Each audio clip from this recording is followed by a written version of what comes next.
저는 이종욱 교수님 연구실에서 인공지능학과 석박통합과정으로 재학 중인 최은성 학생입니다. 오늘 발표드리는 내용은 이종욱 교수님 지도하에 공동 일자자인 이성경 학생과 최민진 박사과정 그리고 네이버의 고혜선 송영인 연구원님과 공동으로 수행한 연구 결과이고요. 10월에 개최되는 CIKM에서 게재될 예정입니다. 오늘 발표는 크게 4가지 장으로 구성되어 있고요. 먼저 패스지 리트리버에 대한 소개와 기존 방법론 및 모티베이션으로 발표를 시작하도록 하겠습니다. 패스지는 문서 단락으로 약 5줄 내외의 짧은 문서를 생각해 주시면 됩니다. 해당 태스크는 사실 예시가 저희와 굉장히 가깝게 있는데요. 저희가 자주 사용하는 네이버나 구글과 같은 검색 엔진을 떠올려 주시면 됩니다. 검색창에 저희가 원하는 검색어를 입력을 하면 수많은 문서를 순위화를 해서 그중 상위 문서를 저희에게 제공해 줍니다. 패스지 리트리버도 이와 같은데요. 패스지 리트리버도 수많은 문서에서 지리와 관련된 문서를 찾는 것을 목표로 하고 있습니다. 문서의 수가 매우 많다는 점, 그리고 주로 이제 온라인에서 서비스하는 것을 가정하기 때문에 효율성이 굉장히 중요한 지표라는 것이 특징입니다.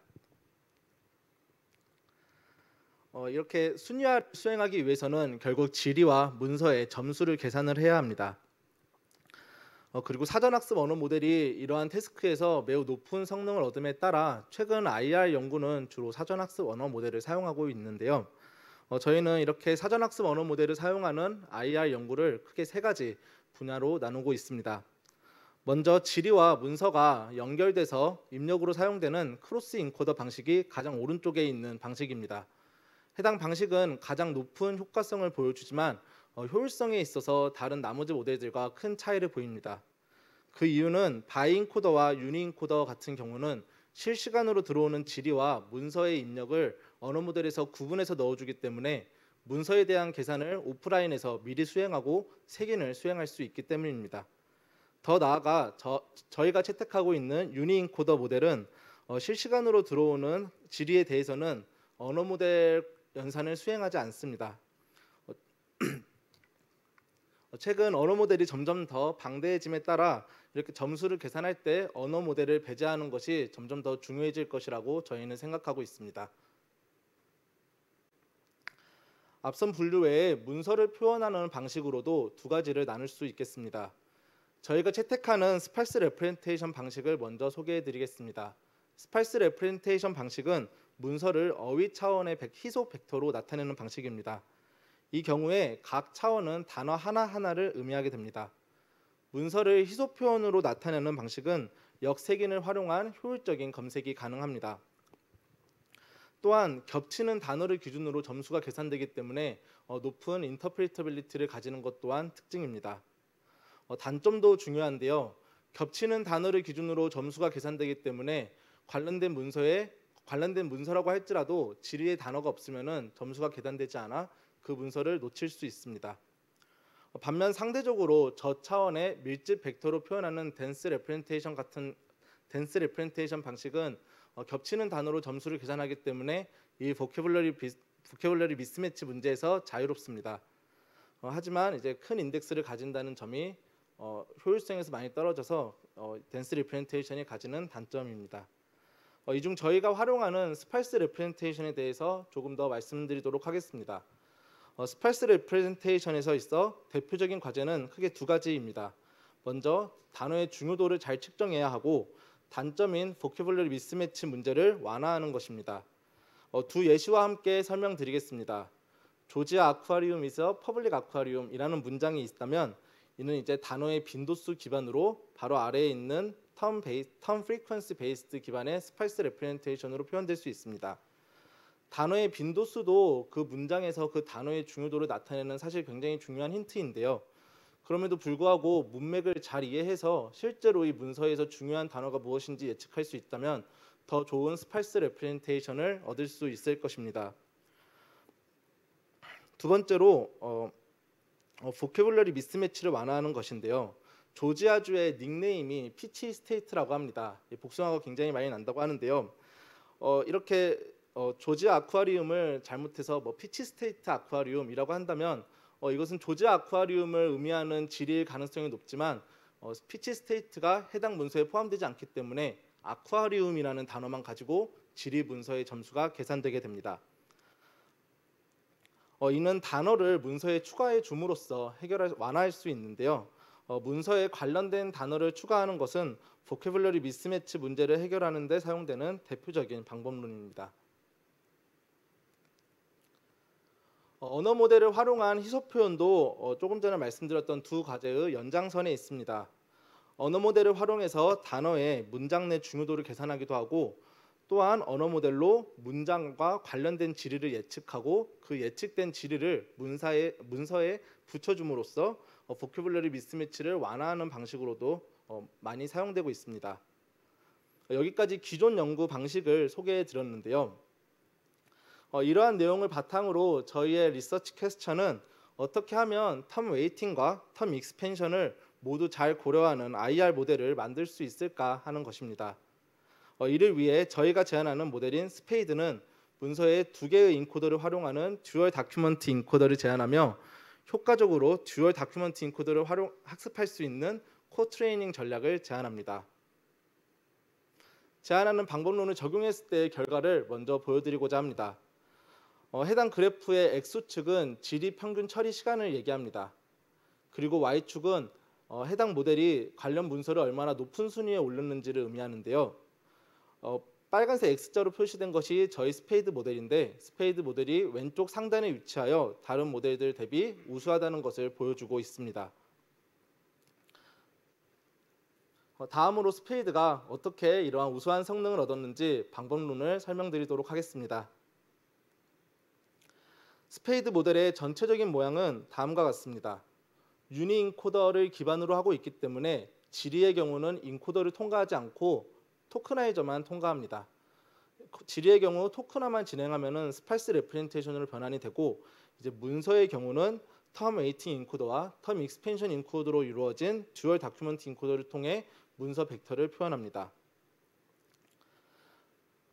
여기서 중요한 것은 이제 트레이닝에는 텀 웨이팅 인코더와 텀 익스펜션 인코더를 각기 따로 학습한다는 것이고 이제 추론할 때는 가중 평균된 벡터를 활용한다는 것입니다.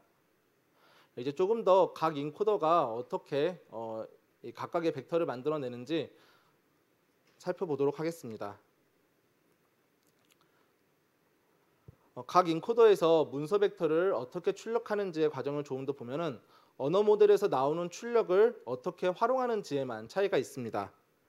우선 텀 웨이팅 인코더는 각 단어에서 출력된 임베딩을 스칼라 값인 점수로 표현합니다. 그 이후 해당 각 단어의 점수가 어휘 차원의 벡터에 매핑되는 모습을 보여주고 있습니다. 두 번째로 텀 익스펜션 인코더는 각 단어의 임베딩을 사전 학습 때 사용했던 MLM 헤드의 입력으로 사용합니다. 이때 MLM 헤드의 출력으로 나오는 것은 어휘 차원의 벡터가 됩니다. 그럼 결국 문서에 포함된 단어의 개수만큼 이 어휘 차원의 문서 벡터가 나오게 되는데 이것을 이제 맥스 풀링에서 하나의 벡터로 만들어서 사용을 합니다. 이렇게 함으로써 텀 웨이팅 인코더에서는 문서에 포함된 단어만을 집중을 해서 학습을 수행을 하고 텀 익스펜션 인코더에서는 기존에 없던 단어까지 추가해서 학습을 진행할 수 있습니다. 각각의 인코더는 라지로스 샘플을 선택해서 서로 다른 인코더의 학습 데이터로 제공하는 코트레이닝 스트래티지를 통해 조금 더 효과적으로 학습할 수 있습니다. 여기서의 인투이션은 각각의 인코더가 잘하는 부분이 있고 못하는 부분이 있다면 이들을 조금 더 상호 보완적인 역할이 될 수 있도록 학습할 수 있지 않을까 하는 것입니다. 정밀한 라지로스를 구하기 위해 우선 각기 따로 학습되는 웜업 스테이지를 두었고요. 일정 이터레이션 이후부터 이 코트레이닝 스트래티지를 수행하게 됩니다. 코트레이닝 스트래티지가 어떻게 수행되는지 이 부분을 조금 더 확대해 보겠습니다. 이렇게 다음과 같은 그림으로 표현할 수 있는데요. 먼저 각각의 인코더에 동일한 학습 데이터가 들어가면 로스를 계산하고 이 중 높은 로스를 가진 샘플을 자신이 학습하는 것이 아니라 다른 인코더의 학습 데이터로 제공합니다. 마지막으로 텀 익스펜션 인코더의 MLM 헤드에서 출력되는 어휘 벡터는 모든 단어에 대한 점수를 계산하기 때문에 사실 스팔스하지 않습니다. 이를 스팔스하게 만들기 위해 익스펜션 인코더에서는 상위 K개의 값만 남기는 탑 K 마스킹을 수행을 하게 되고, 또한 이후에 효율적인 역 인덱스를 생성하기 위해 일정 이터레이션마다 생성된 단어의 분포를 보고 지나치게 많이 등장하는 단어를 삭제하는 이 콜퍼스 레벨 프루닝을 수행하게 됩니다. 네, 마지막으로 로스는 두 모델 다 인포NC 로스를 사용을 하고요. 익스펜션 인코더에만 추가적인 로스가 붙는데, 이 로스는 관련 있는 단어의 점수만 높이는 게 아니라 관련 없는 단어의 점수는 낮추는 방향으로 학습하도록 모델을 학습합니다. 네, 이제 실험 결과를 말씀드리겠습니다. 메인 테이블에서는 세 가지 데이터셋에 대한 실험 결과를 보여줍니다. 각 데이터의 통계는 다음과 같은데요. 세 개의 데이터셋 모두 마르코의 콜퍼스를 활용하고 이 마르코의 콜퍼스는 880만 개 정도 됩니다. 즉 이제 트랙 DL 2019와 트랙 DL 2020은 동일한 문서셋을 활용을 하되 지리의 셋만 다른 데이터셋이라고 보실 수 있겠습니다. 지리의 길이는 모두 약간의 차이가 있는데 약 7단어 정도가 되고요. 문서의 길이는 이제 첫 페이지에서 말씀을 드렸는데 이 마르코의 경우는 56단어를 평균적으로 가지고 있습니다. 이 외에 추가적으로 모델의 일반화 성능을 평가하기 위해 비어라는 데이터셋 위에서 제로샷 채팅으로 실험을 수행했습니다. 베이스라인은 스팔스 레프렌테이션을 사용하는 13개 모델에 대해서 저희 모델과 비교를 했습니다. 바이인코더는 총 7가지를 저희가 실험을 수행을 했는데요. 오늘 슬라이드에서는 이 중 가장 높은 성능을 보이는 3가지의 모델만 보여드릴 예정입니다. 그리고 유니인코더는 아래 5가지 모델을 사용을 했습니다. 저희 모델 이전에 가장 높은 성능을 냈던 유니인코더 모델은 세 번째와 5번째에 있는 딥 임팩트와 틸드 버전 2라는 모델입니다. 이 부분은 참고해서 탭을 보시면 좋을 것 같습니다. 네, 메인 테이블을 보시면은 스페이드가 트랙 DL 2019를 제외하고는 유니인코더에서 가장 높은 성능을 보이고 있습니다. 빨간색은 제일 높은 성능, 그리고 파란색으로 줄쳐진 성능은 이제 두 번째 성능을 보이는데요. 대부분의 경우에서 스페이드가 빨간색 혹은 파란색을 가져가고 있는 것을 보실 수 있습니다. 이때 이제 MRR과 리콜 그리고 NDCG, MAP로 평가를 하는데요. MRR, NDCG, MAP 같은 경우는 문서를 얼마나 상위에 관련 문서를 잘 랭크를 했느냐를 말하고, 리콜 같은 경우는 이제 리콜 at 1K이기 때문에 1000개의 문서 안에 관련 문서가 들어가 있는지를 평가하는 지표입니다. 이때 마르코에서는 특히 기존 유니인코더 모델 대비 6.7% 정도 가량 상승한 것을 확인하였고, 이는 바이인코더와도 비견하는 성능입니다. 이제 우측 오른쪽 두 번째 열에 있는 레이턴시가 이제 평균 질의 시간을 보여주는데요. 질의 처리 시간 대비 스페이드가 매우 우수한 성능을 보이고 있는 것을 확인하실 수 있습니다. 또한 지금 현재 지면상 저희가 생략을 했는데 이 스페이드 다음 괄호 안에 있는 K 값은 익스펜션 인코더에서 탑 K 마스킹을 수행할 때 그 K 값을 의미합니다. 이때 K는 2일 때 틸드 버전 2인 31ms보다 더 낮은 쿼리 지연 시간으로 더 높은 성능을 내는 것을 확인을 했습니다.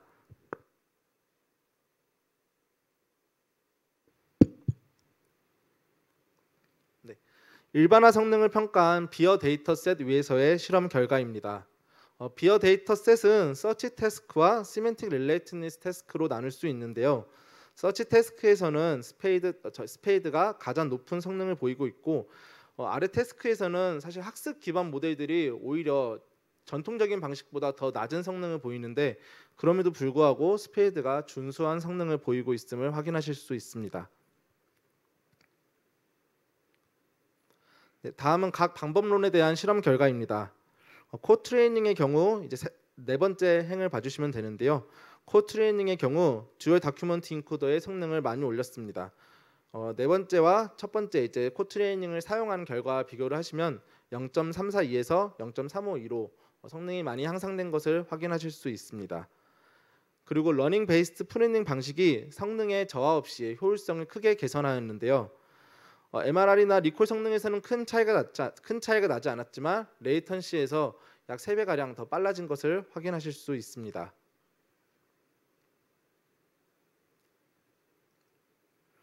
끝으로 저희는 해당 연구를 통해 효과적이면서도 효율적인 유니인코더 기반의 모델을 제안하였습니다. 제안 모델 스페이드는 듀얼 다큐먼트 인코더를 채택하였고 코어 트레이닝 전략을 통해 이를 더욱 효과적으로 학습했습니다. 또한 여러 데이터의 실험을 통해 제안 방법이 효과적임을 확인하였습니다. 발표를 들어주셔서 감사합니다.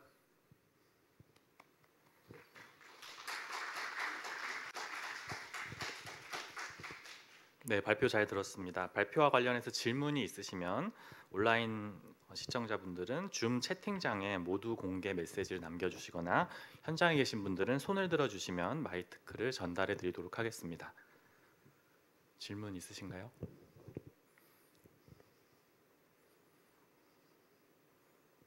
그 제안하는 방법의 단점이나 조금 더 향상할 수 있는 여지가 있는 곳이 있으면 좀 설명을 해주실 수 있을까요? 네, 질문 감사합니다.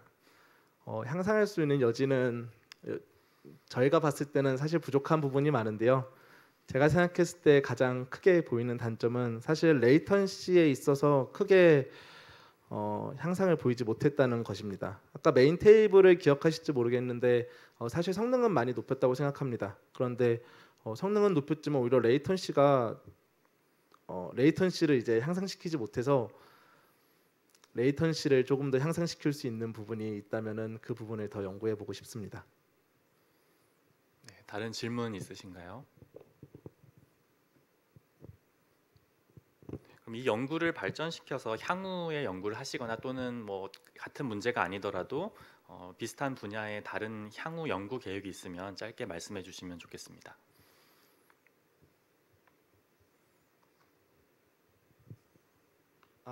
네. 조금 전에 말씀드렸던 레이턴시와 연관이 있는 것 같은데요. 질의 처리 시간이 오래 걸린다는 것은 결국 인덱스가 스팔스하지 않다는 것을 의미를 합니다.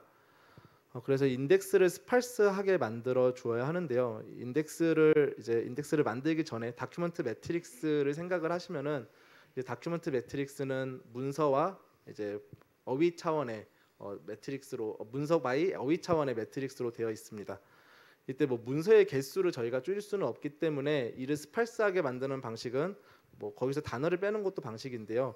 어휘를 크게 눌러줘서 세로 열 기준으로 스팔스하게 만들어 주는 것이 중요한데요. 이를 위해서 어휘 차원을 눌러줘야 하는데 저희가 기존에 사용하는 버트 같은 경우는 사실 버트 보캡이 3만 차원밖에 안 됩니다. 사실 3만 차원이 저희가 뭐 기존에 사용하는 전통적인 IR에서는 굉장히 적은 어휘 수라고 생각을 하거든요. 그래서 현재 사용하는 사전 학습 언어 모델을 사용하면서도 어휘 차원을 늘려줄 수 있는 방식이 있을까를 고민하고 있습니다. 네, 저기 현장에 질문이 있으신 분 마이크 전달 부탁드립니다.